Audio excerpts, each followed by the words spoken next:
Hey guys, my name is Sam Villaroman, and it's time to undo all of your quarantine workouts because today we're making a whole lot of cheesecake.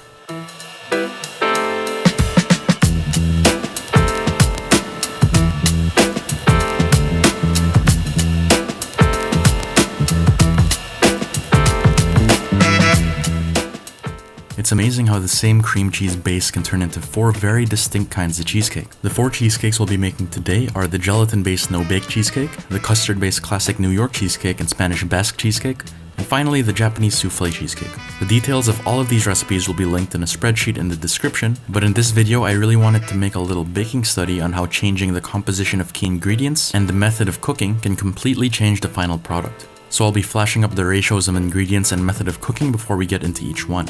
And since one can only eat so much cheesecake, we'll be making all of them in a 4-inch springform pan, which can hold around 1 cup of batter. We'll prepare this springform pan the same way for 3 out of 4 of these cheesecakes, which is to line the bottom and sides with parchment paper so that the cakes easily pop out later on. A neat little trick from Alton Brown for the circular base is to cut out a square larger than the base, then fold it in half on the diagonal thrice, always ensuring that the corner you're folding on is the center of the square. Then place that corner in the middle of your base and cut along the edge. Unfold and you've got yourself a snugly fitting circle of parchment paper. Then you're going to cut some out to line the sides as well. I like to cut it taller so that there's overhang to allow for more batter. Then all you have to do is lube up the inner walls and base with some butter, then line it with your cutouts. You're going to want to make sure this goes all the way around, unlike mine here. Don't worry, I'll fix this before we use it later. Now that our springform is lubed and lined, we can get right into cheesecake numero uno, which is our no-bake cheesecake.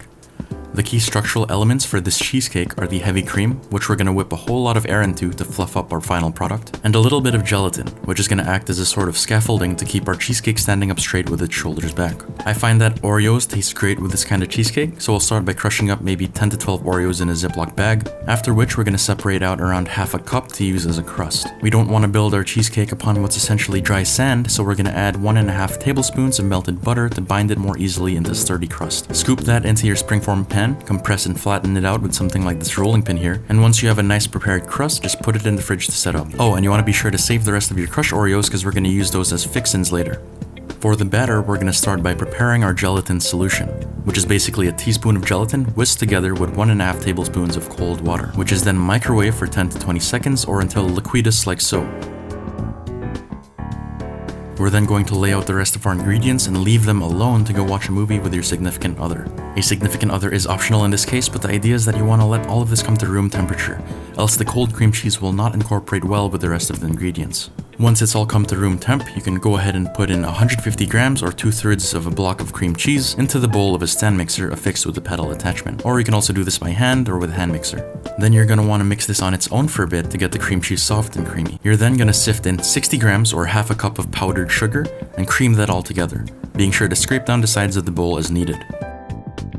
Once that's creamed together, we're going to switch out to a whisk attachment before adding 160 grams or 2/3 of a cup of heavy cream to the mix, which we're going to start on low then beat on high until it reaches soft peaks like so. Now with the mixer running, we're slowly going to stream in our liquidous gelatin solution. If this is hardened up, you can always pop it back in the microwave for a few seconds, and then we're just going to let that mix together until well incorporated. Fold in the rest of your Oreo fixins till it looks like a McFlurry that's been left out in the heat for too long, then fill up your springform pan with the batter. I like to fill it halfway, then add some chunky Oreos before adding the rest and smoothing out the top. Now it's just a matter of letting this chill in the fridge until the gelatin structure has set, maybe around 4 hours to overnight to be safe. And once set, you're going to want to free this monochromatic confection from its springform shackles by pushing up from under and letting the ring fall into your hand. Loosen up the bottom with a spatula or thin knife, then cut it up and serve. A neat trick to cut any cheesecake is to dip your knife in some hot water, wipe it off, cut, then repeat by dipping, wiping, and cutting. This will get you nice clean cuts without any unsightly residue.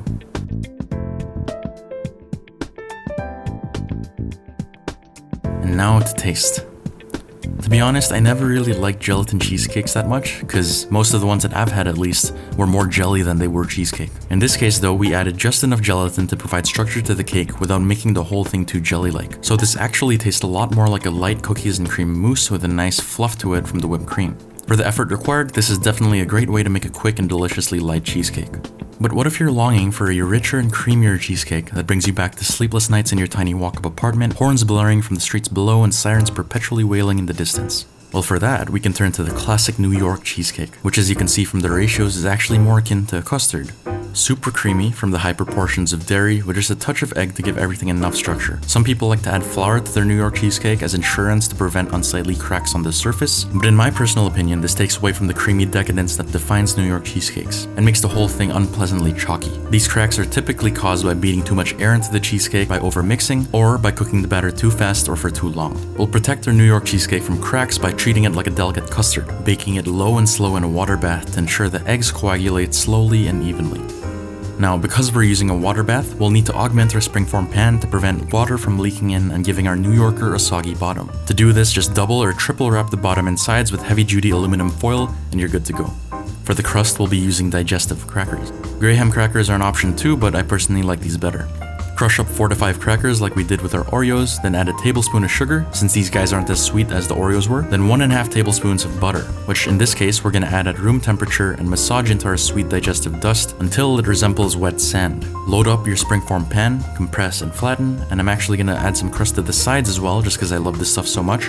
And once ready, place in the fridge to set up while we concoct our New York cheesecake batter. Once again, let all of the ingredients come to room temp before whisking in 125 grams or a little more than half a block of cream cheese till relatively soft and creamy, to which we're going to add 50 grams or a quarter cup of castor sugar. Then cream this together until smooth and homogeneous.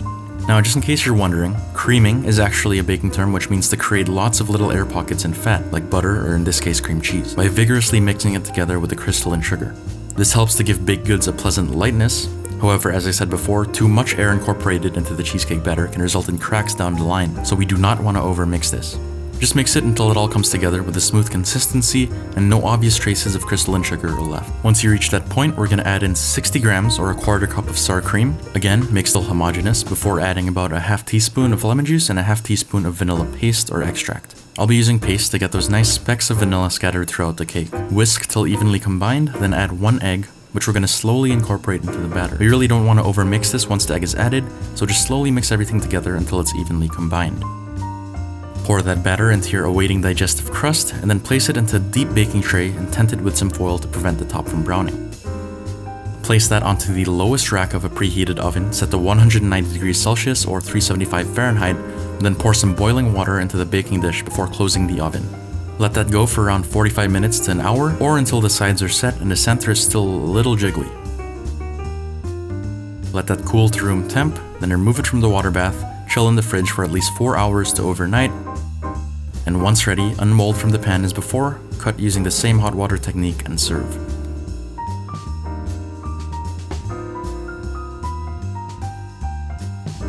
This, in my personal opinion, is the quintessential cheesecake.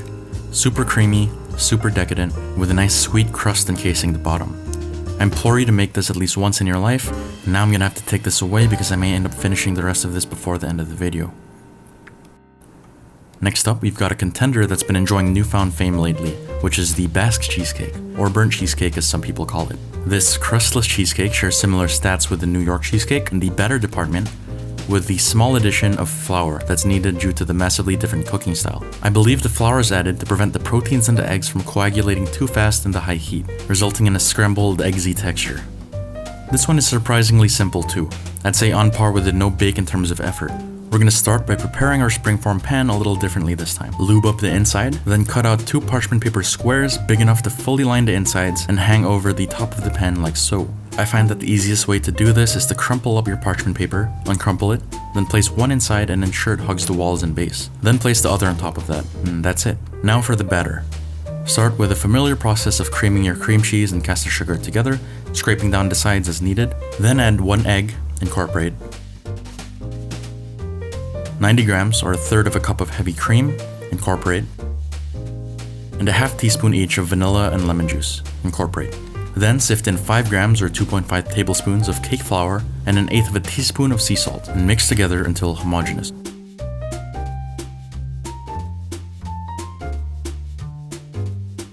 Pour that all into your prepared springform pan, then place it on the middle rack of a preheated oven set to 205 degrees Celsius or 400 degrees Fahrenheit, uncovered, and let it bake for around 30 to 45 minutes. For doneness, you're looking for a super dark brown top with some jiggle in the center. You'll notice that it will puff up quite a lot and cracks will form, which makes sense since we removed all of the safety measures we took with the New York cheesecake, like the water bath, tent, and lower temperatures, but this is fine. As this cools down to room temp, it will collapse, then you'll be left with a delicious cheesecake, which apparently should be served at room temperature. Once it's cooled down, unmold it, slice it, and enjoy. This one is pretty good in a different way. It's almost like an entire cake made out of the filling of those Japanese cheese tarts that got big a couple of years back. Super custardy, quite eggy since it's served warm, and a great caramelized flavor from the brown top. Not my favorite, but for the effort I don't mind making this every now and then. Now if you do end up refrigerating this, it will stiffen up like the New York cheesecake did, but you will notice some of the chalkiness from the added flour. And finally, we've made it to our fourth cheesecake, which is the jiggly Japanese souffle-based cheesecake. Of all the cheesecakes, this is definitely the one that most resembles a cake in the most traditional sense of the word. As you can see, the eggs take up a much bigger percentage of the batter, and more flour is used as well. The key differentiating factor with this batter, however, is in the whipping of the egg whites, which is where most of the airiness in the batter is going to come from, and contributes to the rise, lightness, and fluffiness of the final product, much like in souffles or those fluffy pancakes. To start this one, we're going to separate the whites and the yolks from 2 eggs, then place the whites in the fridge to get cold while we prepare the rest of our batter.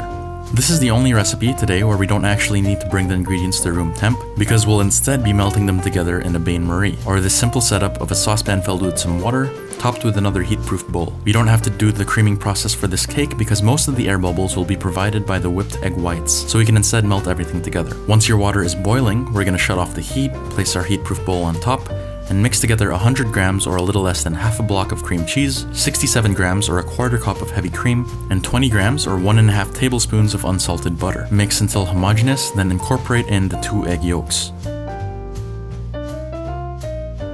After this, sift in 26 grams or half a cup of cake flour, mix, then add 20 grams or 1.5 tablespoons of caster sugar and half a teaspoon of lemon juice. Set that aside to cool down while we whip our egg whites. Add your egg whites to a bowl of a stand mixer, or alternatively you could use a hand mixer as well, then beat on low to medium speed until frothy. Switch to high speed, then add your sugar and whip until soft to medium peaks form, which should look something like this. Carefully fold your egg whites into the batter, taking care not to deflate them.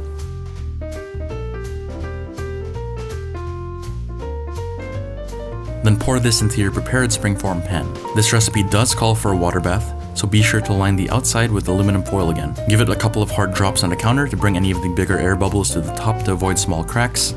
Then place the whole thing in the lowest rack of a preheated oven set to 180 degrees Celsius. Then listen carefully because this is important. Immediately after closing the oven, turn the heat down to 160 degrees Celsius and let it cook for around 5 minutes. And once 5 minutes is up, turn the heat down all the way to 120 degrees Celsius and cook for an additional 45 minutes to an hour. To brown the top, you can also turn the broiler in your oven on for the last 1 to 2 minutes when it's almost done. But be careful, because this can go from brown to burnt super fast, and in this case we don't want it burnt.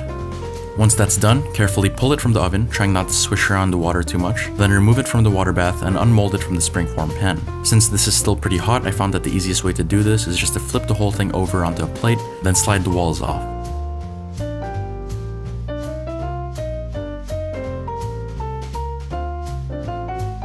While the cheesecake is still warm, you'll notice that it's delightfully jiggly, but unlike Basque, we actually want to cool this down completely in the fridge for at least 4 hours to overnight.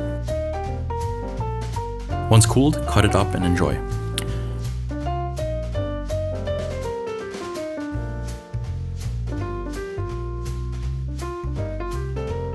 Personally, this comes as a close second to the New York cheesecake for me.